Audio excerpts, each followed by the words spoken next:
saja memprihatinkan bagi kita semua, karena telah tumbuh di semua institusi, di parlemen, di partai politik, kemudian di pemerintahan, di berbagai institusi.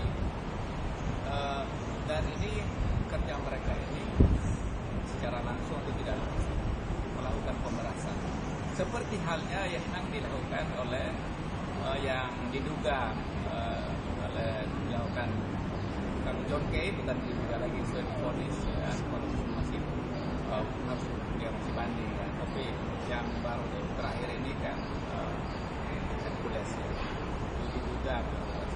Jadi semua orang berbicara harus diberantas, tapi mau berantas semua berada di mana-mana gitu, di mana memberantasnya gitu. Jadi menurut saya kita harus melakukan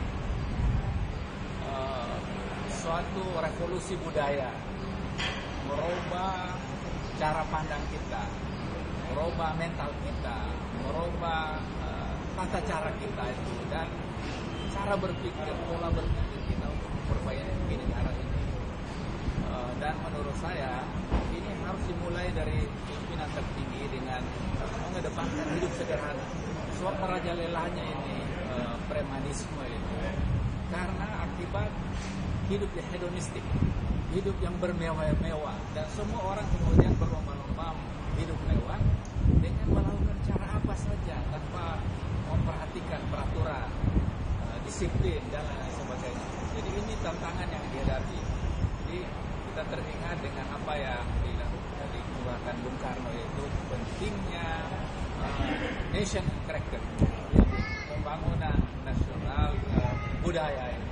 Jadi pembangunan budaya itu penting sekali untuk merubah perilaku yang ada sekarang ini, yang sesungguhnya sudah terlembaga di mana-mana. Jadi sangat memprihatinkan kalau kita hanya bicara untuk orang kecil saja.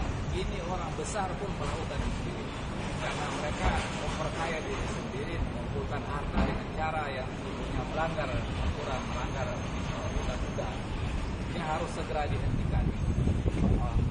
Apakah Bapak tidak melihat terjadi perlambatan, artinya dari stakeholder yang bertanggung jawab terhadap pengadilan, terhadap pendidikan, itu yang mengakibatkan ini sebenarnya? Iya betul, itu memang salah satu bagian bahwa orang sibuk dengan bicara tentang global ya, bicara dengan pertumbuhan yang dibangga-banggakan, sementara di lapisan bawah itu tidak mendapat pekerjaan, kemudian pendidikan yang juga hanya sebagian yang perolehnya, tidak seluruh rakyat.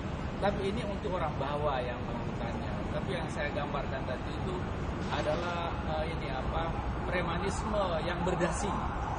Jadi preman berdasi itu merajalela di negeri ini. Coba lihat orang tiba-tiba kaya raya gitu tanpa sebab.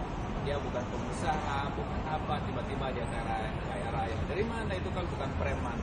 Memalak sini, memalak sana. Dan itu dilakukan semua. Dan ini menurut saya kita harus koreksi ke depan. Tidak boleh kita biarkan, karena itu akhirnya yang hancur negara kita dan rakyat yang paling korban sendiri.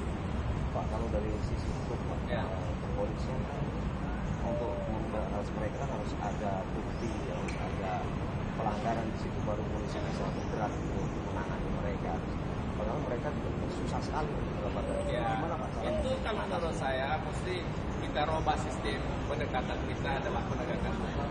Sekarang kan praduga tidak bersalah, mesti dirubah praduga bersalah. Semua orang bisa dikatakan bersalah sampai dia membuktikan dari mana dia memperoleh kekayaan gitu. Nah, kalau itu dilakukan, saya kira orang juga hati-hati kan.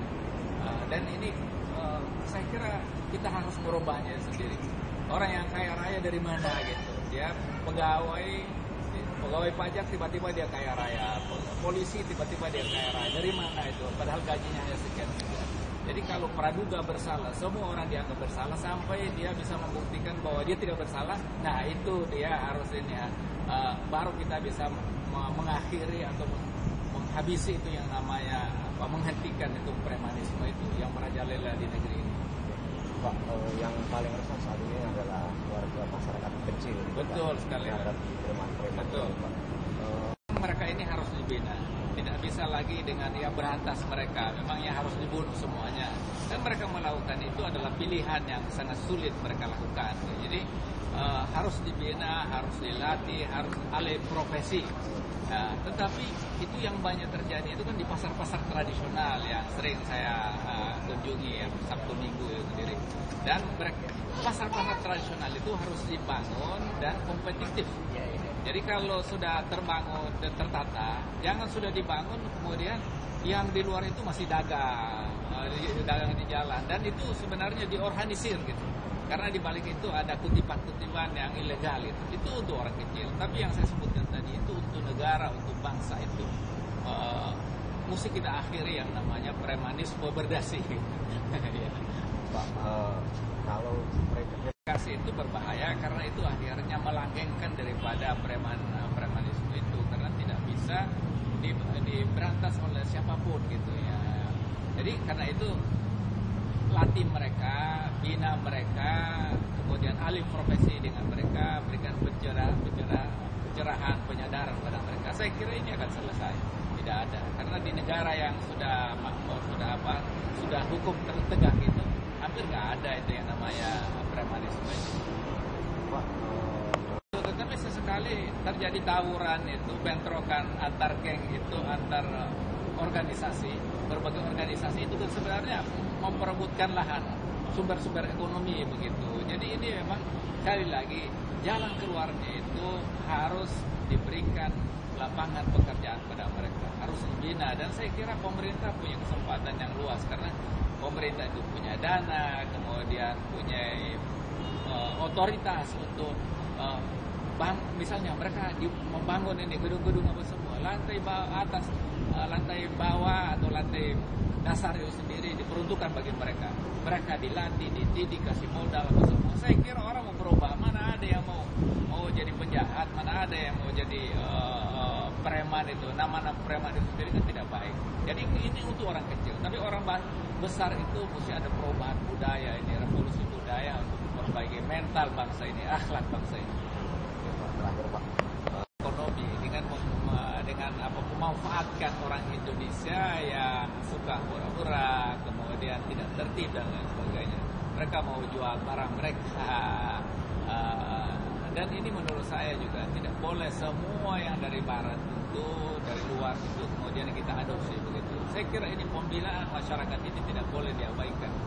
Pemerintah daerah, pemerintah pusat mesti turun tangan lah gitu ya. Jangan hanya duduk-duduk di meja saja, karena ini masyarakat memerlukan orang yang belusukan turun ke lapangan untuk melihat persoalan kemudian dipecahkan segera. Jangan setiap masalah itu tidak diselesaikan dengan segera. terakhir Pak, Ya. preman itu Hampir mirip itu.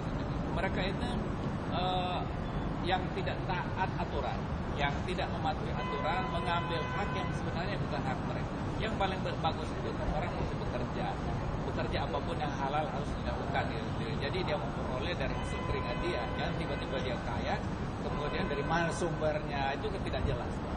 Dan ini harus diakhiri. Ya, oke. Terima kasih Pak. Terima kasih Bapak.